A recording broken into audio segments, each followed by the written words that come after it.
오늘은 롯의 아내에 대해서 생각해 보려고 합니다. 누구요? 롯의 아내. 아브라함은 원래 두 동생이 있었어요. 나홀하고 하란이라고 하는 사람인데, 하란의 아들이 롯입니다. 근데 하란이 일찍 죽었어요. 그래서 아브라함이 그 조카 롯을 이제 돌보게 된 겁니다. 하나님께서 아브라함에게 하란 땅을 떠나서 가나안 땅으로 가라고 하셨을 때 그 조카 롯을 데리고 가나안 땅으로 가게 됐고, 그 후에 롯은 소돔과 고모라 그쪽에서 살게 되었습니다. 근데 롯이 그 아내와 언제 결혼했는지 우리 알 수는 없어요. 성경에 나와 있지 않습니다. 또 롯의 아내가 어느 나라 사람인지도 알 수가 없어요.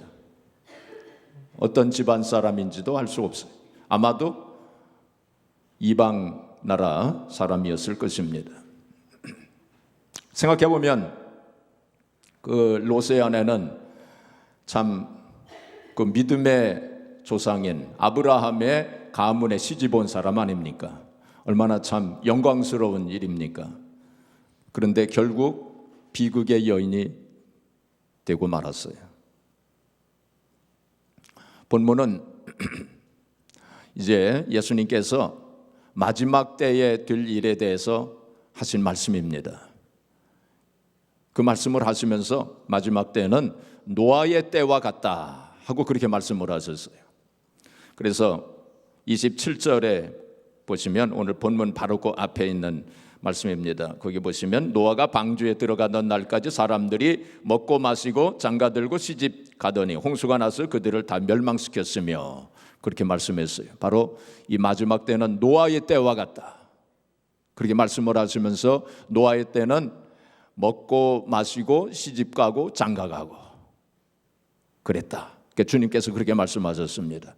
그러시면서 또한 이 마지막 때는 주님 오실 때에는 롯의 때와 같다 하고 이렇게 말씀하셨습니다. 자, 28절 우리 같이 읽겠습니다. 또 롯의 때와 같으리니 사람들이 먹고 마시고 사고 팔고 심고 집을 짓더니, 그러니까 예수님께서 이 마지막 때에는 노아의 때와 같다, 또 롯의 때와 같다, 그렇게 말씀을 하신 거예요. 그러니까 이 마지막 때, 우리가 살고 있는 이 시대를 이제 마지막 때라고 하지 않습니까?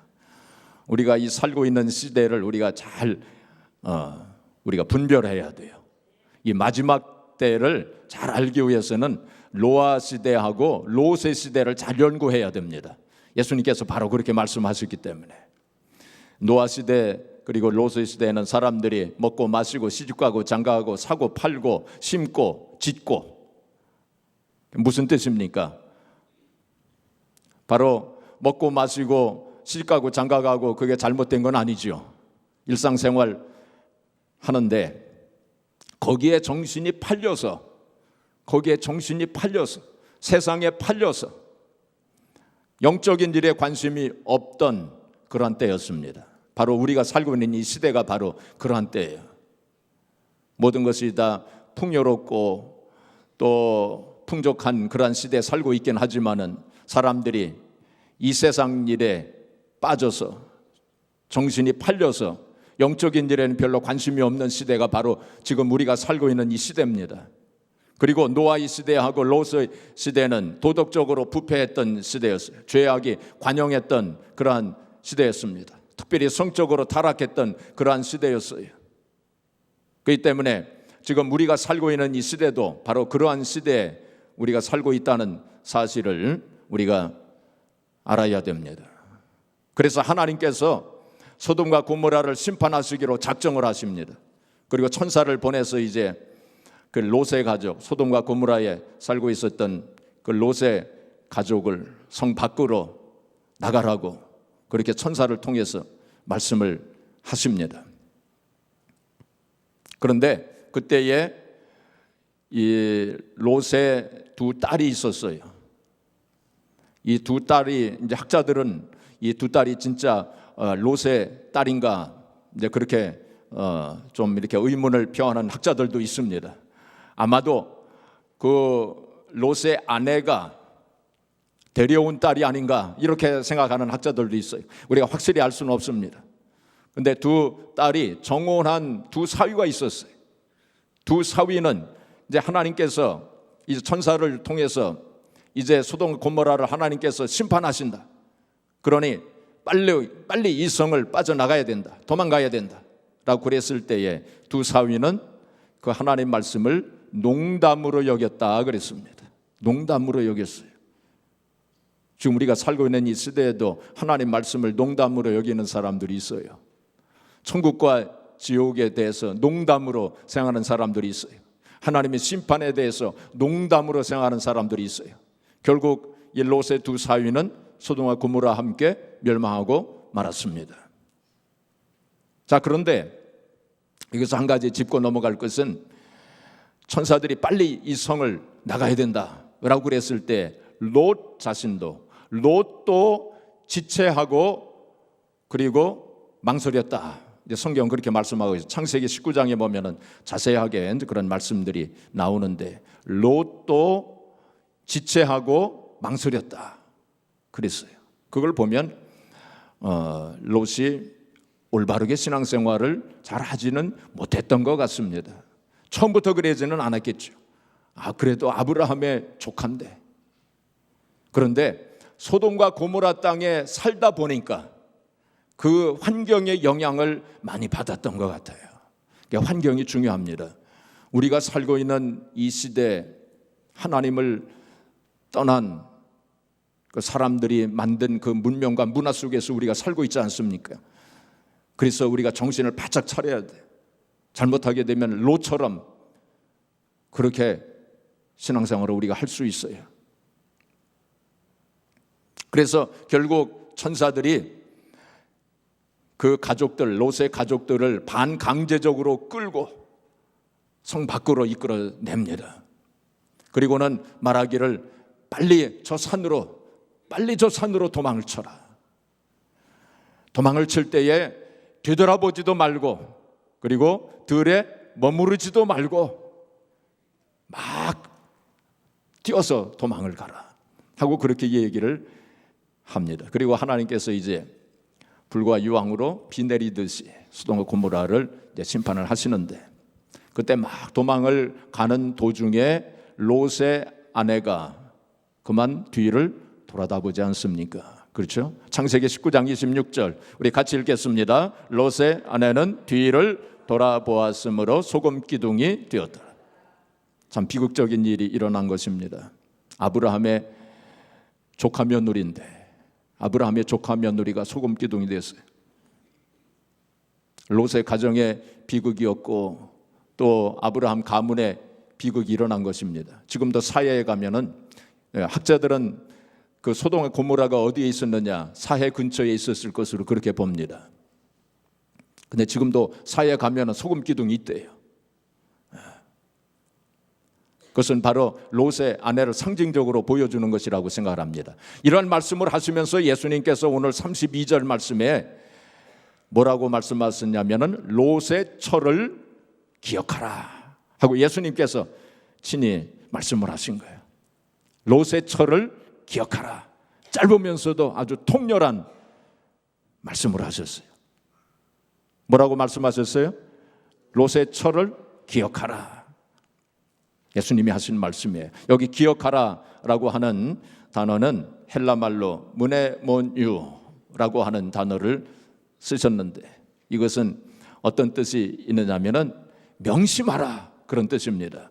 롯의 아내, 롯의 처에게 일어났던 일을 어떻게 하라고요? 명심하라는 거예요. 잊어버리지 말라는 거예요. 그리고 조심하라 그런 뜻이 있어요. 조심하라. 롯의 아내에게 일어난 일들을 생각하고 이것을 명심하고 이것을 조심하라. 예수님께서 우리들 한 사람 한 사람 오늘 이 시간에 하시는 말씀입니다. 예수님께서 또한 누가복음 21장 43절에 보시면은 또 비슷한 말씀하셨어요. 우리 같이 읽겠습니다. 너희는 스스로 조심하라. 그렇지 않으면 방탕함과 술 취함과 생활의 염려로 마음이 둔하여지고 뜻밖의 그날이 덫과 같이 너에게 임하리라.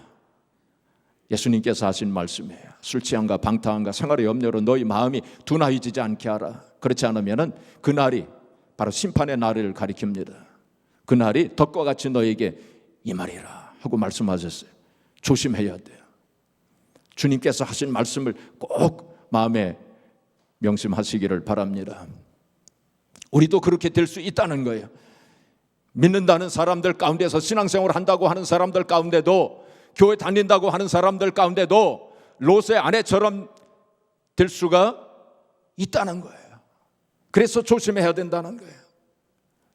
참 믿음의 조상 아브라함의 가문에 시집온 롯의 아내 아닙니까? 그러니까 혈통으로 구원받는 것이 아니라는 거예요. 가문으로 구원받는 것이 아니라는 거예요. 부모가 잘 믿는다고 해서 자식들이 자동적으로 구원받는 것이 아니라는 것입니다. 남편 혹은 아내가 잘 믿는다고 해서 저절로 구원받는 것이 아니라는 것입니다. 자식이 잘 믿는다고 해서 부모가 저절로 구원받는 것이 아니라는 거예요. 예수님께서 오늘 본문 말씀 바로 그 아래에서 뭐라고 말씀하셨냐면, 자 34절 35절 자 우리 같이 좀 읽겠습니다. 스크린은 없어요. 자 우리 성경을 좀 펴셔가지고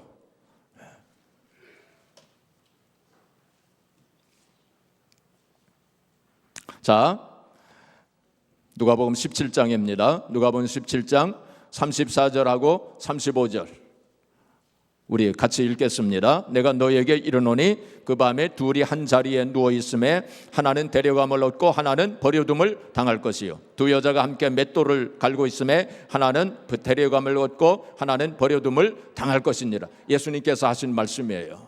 두 사람이 함께 한 침대에 누워 있다고 하는 건 부부를 가리키는 거 아닙니까? 남편과 아내 가운데서 한 사람은 데려감을 얻고 한 사람은 그냥 남게 되리라. 맷돌을 두 사람이 갈다가 한 사람은 데려감을 얻고 한 사람은 그냥 있게 된다.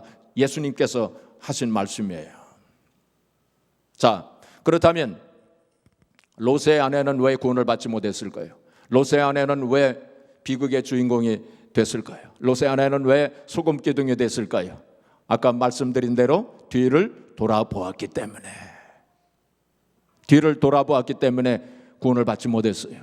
어떻게 생각하면은 뭐 좀 뒤를 좀 돌아보았다고 해서 하나님께서 뭐 그렇게까지 하셨는가?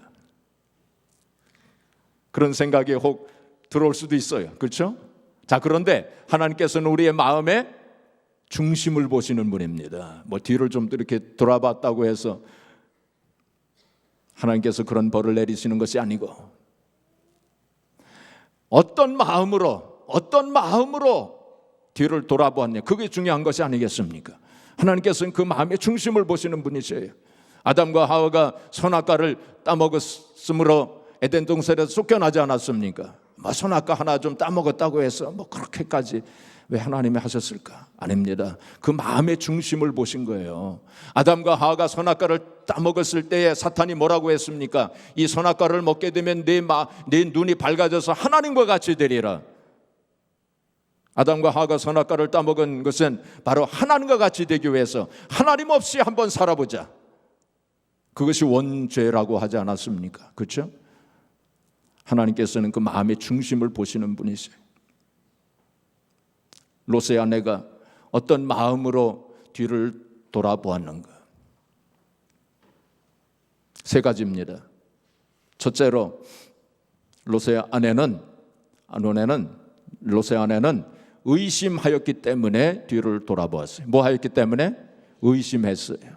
하나님이 정말로 심판하실라나? 소돔과 고모라를 하나님이 정말 설마 심판하실까? 이런 의심이 들어왔어요. 그래서 그것을 눈으로 확인하기 위해서 뒤를 돌아보았을 것입니다. 여러분, 신앙생활 하시는 사람들 가운데 이 설마병에 걸린 분들이 많아요. 이 설마병, 설마 하나님께서 심판하실까? 설마 주님께서 재림하실까? 설마 천국과 지옥이 있으려고? 이 설마병, 이 설마가 사람 잡는다고 그러는데 이 설마병에 걸려가지고 정말 구원받지 못하는 사람들이 있어요. 우리 자신을 한번 되돌아봐야 돼. 내가 혹시 설마병에 걸리지는 않았는지, 주님께서 우리의 마음의 중심을 살피시는데 오늘 이 시간 우리들 마음을, 나의 마음을 주님께서 살펴보시면서 아무개야, 왜 의심하느냐? 왜 믿음이 없느냐? 주님께서 지금 나에게 그런 책망을 하시진 않는지, 주님께서 롯의 아내를 기억하라 하신 그 주님의 음성을 오늘 이 시간 들으시기를 바랍니다. 둘째로, 롯의 아내는 불순종했어요. 불순종하였기 때문에 뒤를 돌아본 것입니다. 분명히 하나님께서 천사를 통해서 뒤를 돌아다보지 말라고 그랬어요. 뒤를 돌아다보지 말라고 그랬어요. 뒤를 돌아다보지 말라고 하셨으면 어떤 상황과 형편 속에서도 뒤를 돌아다보지 말아야 할 것입니다. 그게 바로 순종 아닙니까? 그렇죠? 근데 아마도 롯의 아내는 뒤 좀 돌아다본다고 해서 무슨 큰일이 나겠는가, 아마 이렇게 생각을 했을 거예요. 하나님 말씀을 가볍게 생각한 거예요. 하나님 말씀을 그냥 업신여긴 거예요. 하나님 말씀을 두려운 마음으로 우리가 받아야 합니다. 우리가 하나님 말씀, 이거를 하나님 말씀을 볼 때 두렵고 떨리는 마음으로 하나님 말씀을 받아야 돼요. 사무엘상 2장 30절에 보시면 나를 존중히 여기는 자는 내가 그 사람들을 존중히 여기고 나를 멸시하는 자는 내가 그들을 경멸히 여기리라. 그렇게 하나님께서 말씀을 하셨어요. 하나님 말씀을 존중히 여기는 사람을 하나님께서 존중히 여기십니다. 우리 하나님 말씀을 존중해야 돼요. 한마디 한마디 하나님 말씀 두렵고 떨리는 마음으로 받아야 돼요. 그리고 아마도 롯의 아내는 생각했을 것입니다. 하나님께서 왜 뒤를 돌아보지 말라고 하셨을까? 왜 그랬을까? 난 이해가 안 돼. 아마 이렇게 생각했을는지는 몰라요. 자기의 생각과 자기의 이해와 또 자기의 경험과 자기의 논리를 앞세운 거예요. 하나님보다 앞세우면 안 돼요. 나의 생각을 하나님의 말씀보다 앞세워서는 안 됩니다. 나의 경험과 나의 상식을 하나님 말씀보다 앞세우지 말아야 돼요. 자, 고린도후서 10장 4절 5절 우리 같이 읽겠습니다. 같이 읽겠습니다. 우리의 싸우는 무기는 육신에 속한 것이 아니요 오직 어떤 견고한 진도 무너뜨리는 하나님의 능력이라. 모든 이론을 무너뜨리며 하나님 아는 것을 대적하여 높아진 것을 다 무너뜨리고 모든 생각을 사로잡아 그리스도에게 복종하게 하니 그랬어요. 모든 생각을 사로잡고 모든 이론을 다 파하고 주님께 복종시키는 게 그게 순종이에요. 내 생각을 앞세우고 내 이론을 앞세우고 이 말씀은 내가 이해가 안 돼, 이건 상식이 어긋나 등등 얄팍한 우리의 상식과 경험과 세상 지식을 가지고 하나님 말씀을 재단하고 판단하고, 그게 바로 불순종이에요. 하나님 말씀 그대로 우리가 받아야 돼요. 이해가 되지 않아도 또 상식에 어긋나도 논리에 어긋나도 그대로 받아들여야 돼요. 우리가 지금 강림절을 보내고 있습니다. 강림절은 예수님 오심을 준비하고 기다리는 절기고 또 예수님께서 오신 그 뜻을 다시 한번 되새기는 절기가 바로 강림절입니다.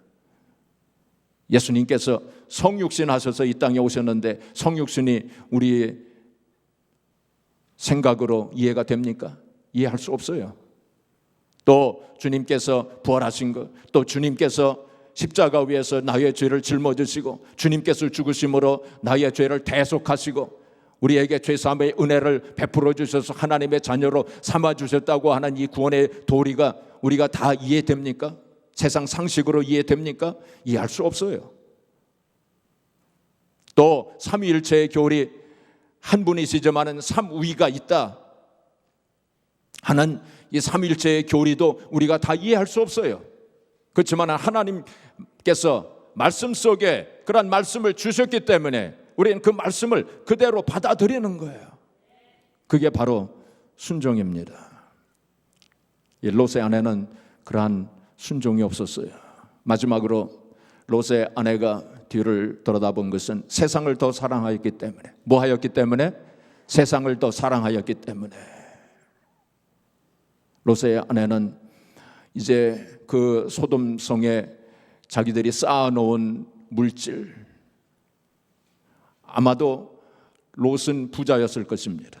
많은 것을 쌓아놓았을 거예요. 집문서도 거기 있었을 거예요. 금은 보화도 있었을 거예요. 양과 염소, 송아지, 소 뭐 이런 것 가축도 많이 있었을 것입니다. 그것이 불타는 것을 너무나도 아깝게 생각을 했을 거예요. 그래서 뒤를 돌아보았을 것입니다. 뒤를 돌아본다고 하는 이 단어는 히브리 말로 나바트라고 하는 단어가 쓰여졌어요. 이 나바트라고 하는 단어는 뭐냐면 그냥 호기심으로 한번 뒤돌아보는 그런 것이 아니라 마음에 골똘히 뭔가 생각하면서 되돌아봤다, 그런 의미가 포함이 되어져 있어요. 그러니까 이 롯의 아내의 마음속에 뭔가 담고 뒤를 돌아보았다는 것이요. 무엇이 담겨져 있었을까요? 하나님께서는 그 마음의 중심을 보시는데 롯의 아내의 마음속에 담겨진 그 무엇을 하나님 보신 거예요. 그 뭘까요? 집착입니다. 세상에 대한 집착, 물질에 대한 집착을 하나님께서 보신 거예요. 그리고 세상에 대한 사랑, 물질에 대한 사랑을 하나님께서 보신 거예요. 성경은 세상을 사랑하지 말라고 그렇게 말씀하셨습니다. 요한일서 2장 15절 17절 말씀 우리 같이 읽겠습니다. 이 세상이나 세상에 있는 것들을 사랑하지 말라. 누구든지 세상을 사랑하면 아버지의 사랑이 그 안에 있지 아니하니 이는 세상에 있는 모든 것이 육신의 정욕과 안목의 정욕과 이생의 자랑이니 다 아버지께로부터 온 것이 아니요 세상으로부터 온 것이라. 이 세상도 그 정욕도 지나가되 오직 하나님의 뜻을 행하는 자는 영원히 거하느니라. 세상과 세상에 있는 것들을 뭐 하지 말라? 사랑하지 말라 그랬어요. 세상과 그 정욕 다 지나간다 그랬어요. 오직 하나님의 뜻을 행하는 자는 영원히 거하리라. 하나님께서 이 세상에 있는 것을 주셨죠. 물질을 주셨습니다. 그 물질은 수단으로 주신 거예요. 방편으로 주신 거예요. 통로로 주신 거예요. 하나님의 일을 하라고, 또 다른 사람들 섬기라고 하나님께서 통로로 주신 것이지 그것을 사랑하라고 주신 게 아니에요. 그것을 인생의 목적으로 삼으라고 주신 것도 아닙니다. 사랑하는 성도 여러분, 우리의 마음은 늘 주님께 있어야 돼요. 그런데 지금 롯의 아내의 마음은 지금 세상에 있었고 물질에 있었어요. 사랑하는 성도 여러분, 우리의 눈은 늘 주님께 있어야 돼요. 지난 수요일 날 우리 히브리서 12장 2절 말씀 같이 상고했는데 우리 한번 같이 보겠습니다. 히브리서 12장 2절 같이 읽겠습니다. 믿음의 주여 또 온전하게 하시는 예수를 바라보자. 그는 그 앞에 있는 기쁨을 위하여 십자가를 참으사 부끄러움을 개의치 아니하시더니 하나님 보좌 우편에 앉으셨느니라. 바로 예수님을 바라봐야 돼. 믿음의 주여 온전케 하시는 예수 그리스도를 늘 바라봐야 돼. 어떤 상황과 형편 속에서도 늘 우리의 눈과 주님의 눈이 마주쳐야 돼요. 주님의 눈동자를 늘 봐야 돼요. 우리의 눈이 초점이 바로 거기에 맞춰져 있어야 돼요. 그렇죠? 그런데 지금 롯의 아내의 눈은 어디에 맞춰져 있습니까? 세상에 맞춰져 있었어요. 물질에 맞춰져 있었어요. 여러분, 사람의 집착이라고 하는 건 참으로 무서운 것입니다. 제가 좀 황당하고도 좀 슬픈 이야기 하나 하겠습니다. 옛날 우리나라에 처음 이제 하이힐 있잖아요. 구두, 뾰족 구두. 그게 이제 우리나라에 이제 들어왔는데, 젊은 자매들이 모두 다 그런 하이힐을 한번 신어보고 싶었던 때가 있었답니다. 그 어떤 젊은 자매가 정말 꿈에 그리던 하이힐을 이제 신었어요. 그리고는 기차 선로를 이렇게 걷게 됐는데 그만 그것이 하이힐 그 뒷굽이 그 선로에 박힌 거예요. 근데 기차가 오는 거예요. 그래가지고 그 구두를 빼려고 그 뼈적 그 뒷굽을 빼려고 너무 아까워서 그러다가 치어서 죽었대요. 그냥 발만 빼면 되는데 그 구두가 아까워서 집착한 거예요. 참 슬픈 이야기입니다. 그런데 우리들도 그럴 수 있다는 거예요. 우리도 세상에 집착하면, 세상의 것 때문에 집착하게 되면 이 집착이 무서운 거예요. 집착이 사람들을 어리석게 만듭니다. 또 옛날 14세기에 벨기에에 레이몬드 3세라는 왕이 있었답니다. 그는 먹고 노는 것을 아주 즐겨했대요. 그래가지고 정사는 돌보지 아니하고 먹고 마시는 일에 탐닉을 하다가 백성들이 원성이 자자하게 되고 동생이 반란을 일으킨 거예요. 동생이 이제 형을 잡아가지고 차마 죽일 수는 없고 그래서 감옥에 가뒀대요. 감옥에 가두고서는 감옥 문을 조그맣게 만들었대요. 조그맣게 만들고서는 형에게 말하기를 형의 몸이 이제 이렇게 형이 아마 뚱뚱했던 모양이에요. 형의 몸이 마르게 되면 이 작은 문으로 나오게 되면 내가 왕위를 다시 돌려주겠다고 그랬대요. 그 형이 좀 덜 먹고 절제하면서 몸을 좀 가늘게 했으면 그러면은 나올 수 있었을 텐데 이 레이몬드 3세가 그걸 절제하지 못해서 음식 먹는 거 거기에 집착을 해가지고 결국 거기서 평생을 살다가 죽었답니다. 그 집착이 무서운 거예요. 그럴 수 있어요. 우리가 집착하지 말아야 돼요. 세상적인 것에 집착하지 말아야 돼요. 그렇죠? 절제하면서 살아야 돼요.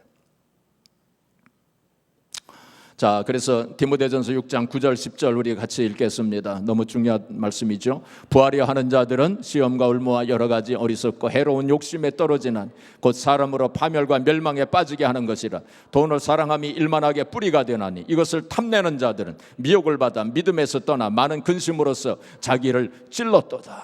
이게 너무나도 중요한 말씀이에요. 늘 이 말씀 기억해야 돼요. 우리가 돈에 집착하지 않도록, 돈에 매여서 종노릇하지 않도록 그렇게 해야 됩니다. 요한 번연은 이 사람은 철로역정을 지은 사람이죠. 성경 다음으로 많이 읽힌 책이 바로 철로역정이라는 책 아닙니까? 요한 번연이 이 철로역정을 지었는데 거기서 이 요한 번연이 이 세상을 가리켜서 장망성이라고 그랬어요. 장차 망할 성, 장망성이라고 그렇게 했습니다. 그리고 또 하나 이 세상에 대해서 또 존 번연이 뭐라고 했냐면 마취국이라고 그랬어요. 마취국, 김치국이 아니라 마취국입니다. 무슨 뜻이냐면 이 세상은 우리를 마취시키는 나라다. 마취시켜요. 마취. 마귀 사탄이 우리를 마취시킨다는 말입니다. 돈에 마취를 시켜요. 명예에 마취를 시켜요. 세상 쾌락에 마취를 시켜요. 마귀 사탄이. 그래서 포로로 만들어 버립니다. 이 세상 살면서 그런 것에 마취된 사람들이 많아요. 포로된 사람들이 많습니다. 우리가 정신을 차려야 됩니다. 그래서 예수님께서 진리를 알지니 진리가 너희를 자유케 하리라 그랬어요. 우리가 세상으로부터 자유해야 돼요. 물질로부터, 돈으로부터 자유해야 돼요. 거기에 종로로 타가지고 평생 끌려다니면서 마취돼가지고 올바른 인생관과 가치관을 갖지 못하고 잘못된 인생관과 가치관을 가지고 살아가는 사람들이 얼마나 많이 있습니까?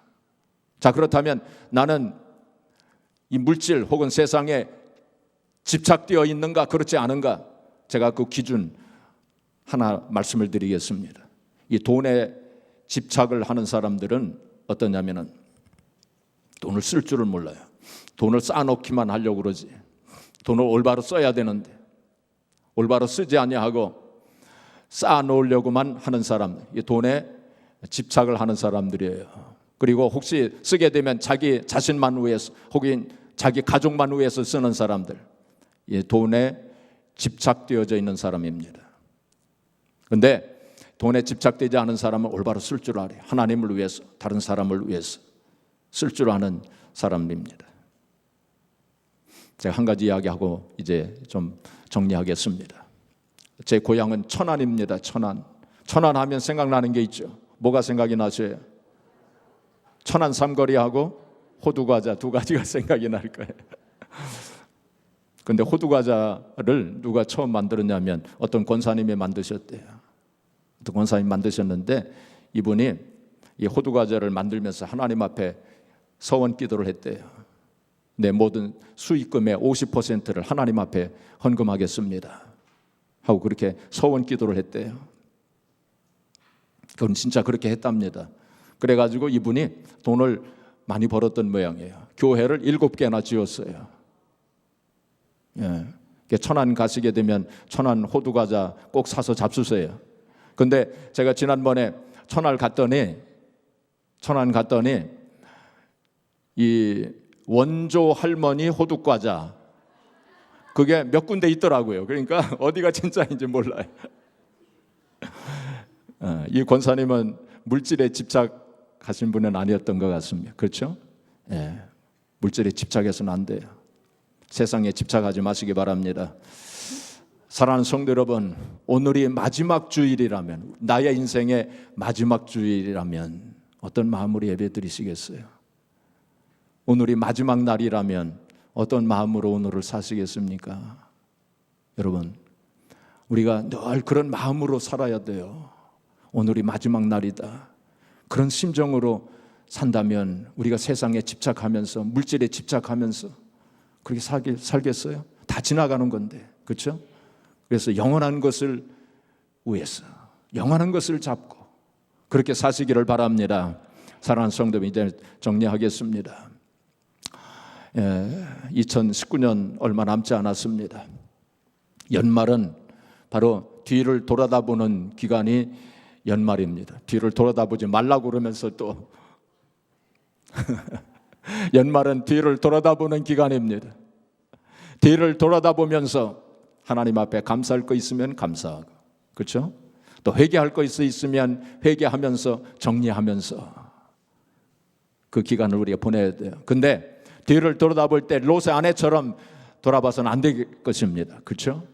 의심하면서 설마 그런 일이 있으려고, 혹은 불순종하면서 뭐 좀 뒤를 좀 돌아다봤다고 해서 뭐 큰일이 나겠는가, 하나님 말씀을 가볍게 여기고 그래서는 안 될 것입니다. 또 세상에 미련을 두고 세상에 집착을 하면서, 물질에 집착을 하면서 뒤를 돌아다보서는 안 될 것입니다. 예수님께서 말씀하시기를 쟁기를 잡고 뒤를 돌아다보는 자는 하나님 나라에 합당치 않느니라, 그 말씀했어요.